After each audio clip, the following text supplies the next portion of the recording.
Alright guys, today I'm going to show you how to make chicken and rice taste the best. This is going to be the best chicken and rice you ever tasted in your life. Like, ride with me if you ride with me, you can slide with me if you feel like. So first we're going to start by heating up a pan. I like to put it on medium heat with a little bit of oil.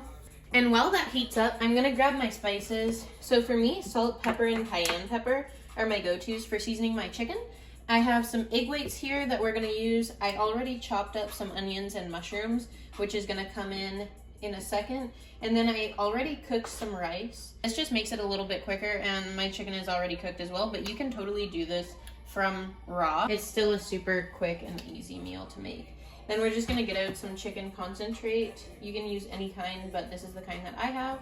I don't know about you, but whenever I buy vegetables or produce in my house, I find that it goes bad super quick because I'm the only one eating it. So what I do is as soon as I buy something, I just cut it all up and freeze it if it's something that can be eaten later after it was frozen. I took a little bit of time out of my schedule when I bought these mushrooms to cut them all up and bag them in pre-portioned sizes.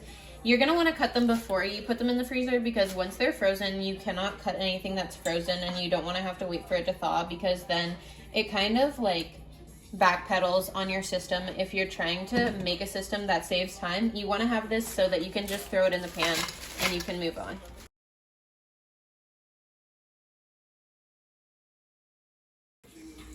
When I froze these onions and mushrooms, there's a lot of water in here. So I'm just turning my heat up a little bit, up to 6, but I normally cook on 4, just because I want some of this water to leave so that our next step, when we add the rice in here, it's not gonna be like super disgusting.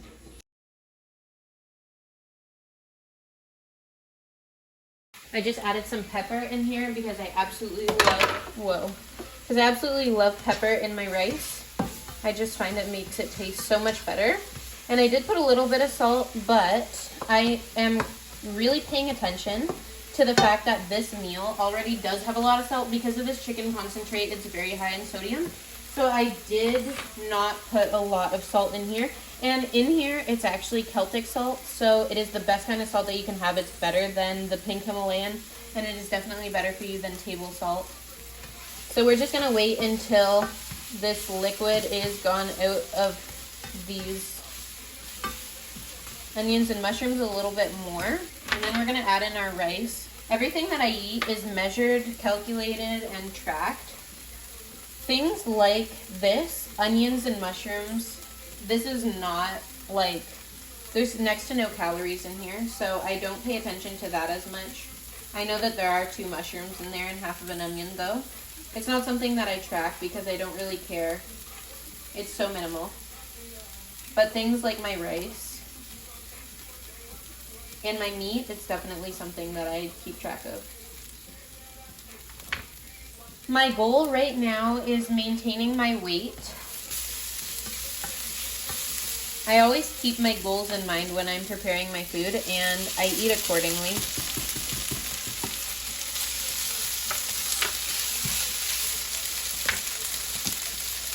The mistake a lot of people make when they're making food is they think, what is going to taste good? As opposed to what's going to help me hit my goal and what's going to make me feel good after I eat it. And it's all based on your questions. The kinds of questions that you ask yourself are going to determine what actions you take. And the actions that you take every single day is going to determine where you end up. But I think that you can have the best of both worlds, and I don't think that things truly taste good if they're not good for you. Like, there's guilt attached to it, and so I want to eat food that makes me feel good while I'm eating it and after. And it's really not unrealistic to ask for that. It is a very realistic ask. This tastes amazing. Copy what I'm doing right here and your mind will be blown. I'm going to go for like around 50 grams of egg whites. This is just because it adds more protein.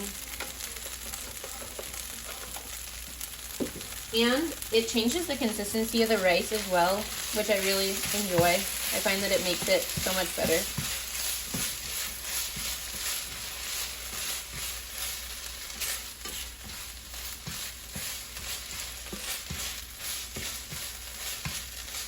The reason that I'm not using a whole egg or like egg with the yellow in it is because that's a lot of fat and a lot of cholesterol. Don't get me wrong, it is good for you. However, I'm just focusing on loading my day with protein because I don't know if you guys can see, but it is 1:30. So I fasted all morning. This is actually my breakfast. And I want to let you know that this portion size, I'm probably not going to finish all of it. I am like the queen of leaving my food behind and like not finishing my meals because I just go based on what my body's telling me. So even though everything is calculated and portioned out, it doesn't mean that you should ignore your cues from your body that tell you that you're full and that you should stop eating. I want to add here, the only reason that I'm following my body's cues to stop eating is because I'm maintaining. If I was bulking, my cues to stop eating would not matter, okay? And I know that that sounds harsh or scary, but you need to be thinking in alignment with your goals. Similarly, if I was trying to lose weight, my hunger cues wouldn't matter. I would be ignoring those because you want to be cutting and you should be uncomfortable. And I want you to think, if you're trying to lose weight right now and you're cutting and you're uncomfortable, I want you to think this is what losing weight feels like. And if you're stuffing your fucking face and trying to bulk up right now, I want you to think this is what gaining weight feels like. Because it's true. And you need to be thinking with your goals all day long. And I think that a lot of people think that it's unrealistic. I mean, it's not unrealistic. I do it. I do it all the time. But if you want to hit your goal, like, you need to be obsessed with it. You need to be thinking about it all the time. But it does need to be something that you can actually do and that you can maintain long term. And if you cannot maintain what you're doing long term, then forget about it right now. Like, you're never going to be successful at that. You need to find an approach that is going to work for you, work for your lifestyle.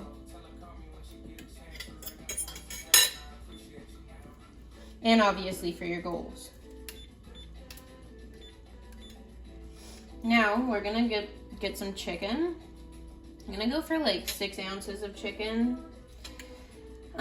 This chicken is watery, so I'm gonna put like 7 ounces of chicken on here, and then I'm gonna fry it, and it'll probably be around 6 ounces of chicken. I expect to lose like an ounce of water or so. Okay, so we have our 7 ounces of chicken. We'll go ahead and throw that in there.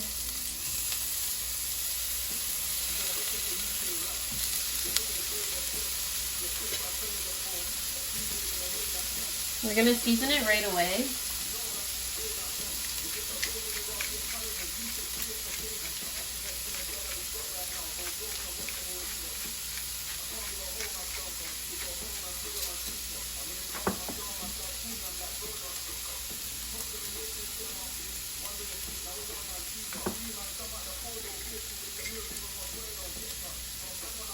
That's a lot.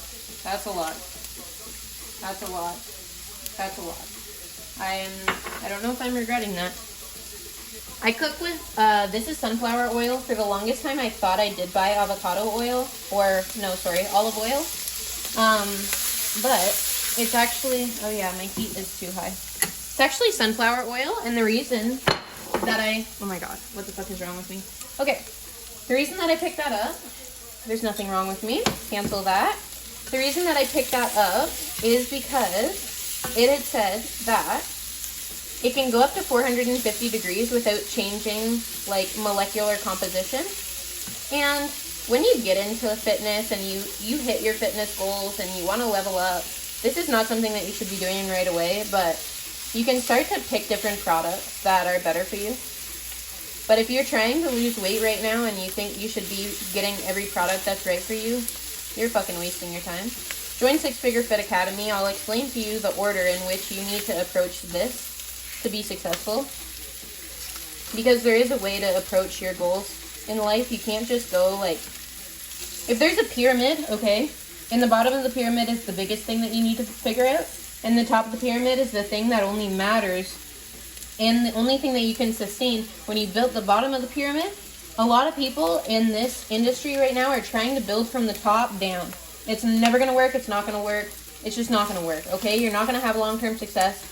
Within 5 years, those people, I mean, fuck, it's not even going to take 5 years, but within a few years, Not even gonna take years. Anyways, those people are gonna be in and out of the fitness industry.